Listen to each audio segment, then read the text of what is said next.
Israel Hamas युद्ध शुरू होने के बाद यमन के हूती ने पूरी दुनिया को अपनी जो ताकत दिखाई है उसका किसी को अंदाजा तक नहीं था और इसमें सबसे बड़ी भूमिका उसके ड्रोन्स की है जिन्होंने इजराइल के भीतर तक कई बड़े हमले किए हैं। दरअसल 19 जुलाई 2024 को तेल अवीव के भीतर एक अपार्टमेंट पर ड्रोन हमला हुआ था।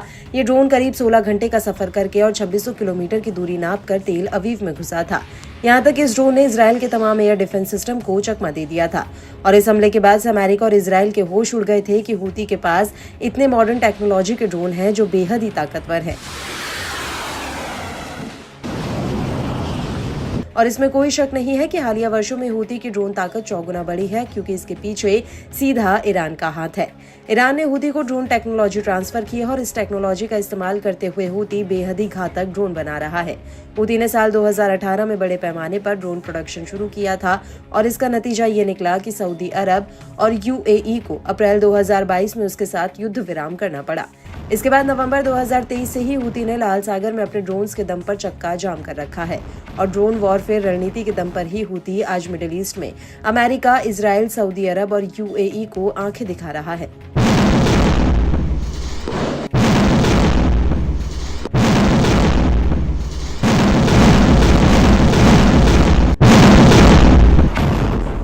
हूती ने सबसे पहले इन ड्रोन्स के दम पर यमन के भीतर अपने पैर जमाए। उसने अप्रैल और जून 2018 में यूएई की अगुवाई वाले गुट को पश्चिमी तट पर पटखनी दी थी। इस दौरान हूती ने अप्रैल 2018 में पहली बार यमन के भीतर यूएई के कमांड सेंटर और एआई, हुदायदा और ताइज प्रांतों पर ड्रोन हमला किया था। हूती ने इन हमलों में ईरान में बने कासिफ ड्रोन का इस्तेमाल किया, जिसने यूएई की समर्थन वाली फोर्स को धूल चटा दी थी। इसके बाद ड्रोन के दम पर ही हूती ने यमन के भीतर मारिब प्रांत पर कब्जा करने की कोशिश की। यहाँ पर हूती ने लंबी दूरी से अंतर्राष्ट्रीय मान्यता प्राप्त सरकार के ठिकानों पर कई ड्रोन अटैक किए। हालांकि उसके ये हमले अपने मकसद में कामयाब नहीं हुए थे। इसी दौरान 2018 और 2022 के बीच ड्रोन वॉरफेयर का इस्तेमाल करते हुए हूती ने सऊदी अरब और यूएई के अहम ठिकानों पर ड्रोन अटैक किए। हूती ने सऊदी अरब में ज्यादातर नागरिक हवाई अड्डों को निशाना बनाया। वहीं 22 जुलाई 2018 में हूती ने सऊदी की अरामको ऑयल फैसिलिटी पर एक बहुत बड़ा ड्रोन हमला किया। इसके बाद 26 जुलाई 2019 को हूती ने आबू धाबी इंटरनेशनल एयरपोर्ट पर भी एक ड्रोन अटैक किया था और इस दौरान हूती के सऊदी अरब पर ड्रोन हमले 7 गुना तक बढ़ चुके थे। बड़ी बात यह है कि हूती ने ये अधिकतर हमले कासिफ 2 के ड्रोन से किए थे और यह हैरान करने वाली बात है कि सऊदी और यूएई के लिए इस ड्रोन्स को इंटरसेप्ट कर पाना बेहद ही मुश्किल था।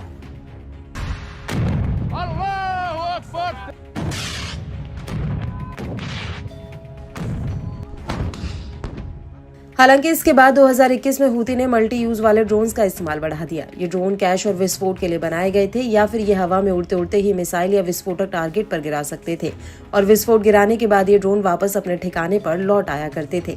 इसके लिए हूती ने सम्मद 4 और रुजूम मल्टी यूज ड्रोन का इस्तेमाल किया था। हूती ने मार्च 2021 में इन ड्रोन्स को जंग के मैदान में उतारा था। ये दोनों ही ड्रोन चीन में बने हेक्साकॉप्टर ड्रोन का एक कॉपी वर्जन थे। इसके अलावा हूती ने कासिफ 2 के ड्रोन का भी इस्तेमाल शुरू किया, जिससे मिसाइलें तक फायर की जा सकती थी।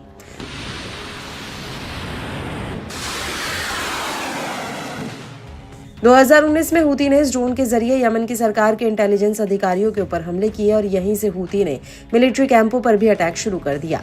ये हमले 2019 और 2021 के बीच हुए थे, जिसमें यमन के सीनियर कमांडर अबू अल यमाना की जान चली गई थी।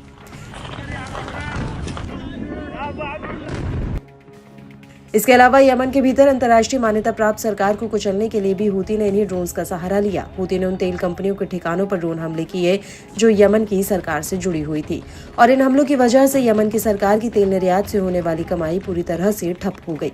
इसके बदले में हूती ने कहा कि सरकार उसके कब्जे वाले इलाकों में सभी कर्मचारियों को वेतन दे और गैस निर्यात से होने वाली कमाई भी उसके साथ साझा करे, तभी वो यूएन की मध्यस्थता वाले युद्ध विराम समझौते को मानेगा। लेकिन सरकार और हूती के बीच बात नहीं बनी और इसके बाद हूती ने यमन से हाइड्रोकार्बन निर्यात पर भी बैन लगा दिया और जो भी जहाज या टैंकर गैस लेकर बाहर जाता हूती उसके ऊपर ड्रोन हमले कर देता था। साल 2022 के 10 महीनों में हूती ने यमन की सरकार के हाइड्रोकार्बन निर्यात को पूरी तरह से ठप कर दिया, जिससे सरकार को करीब $1 अरब का नुकसान हुआ।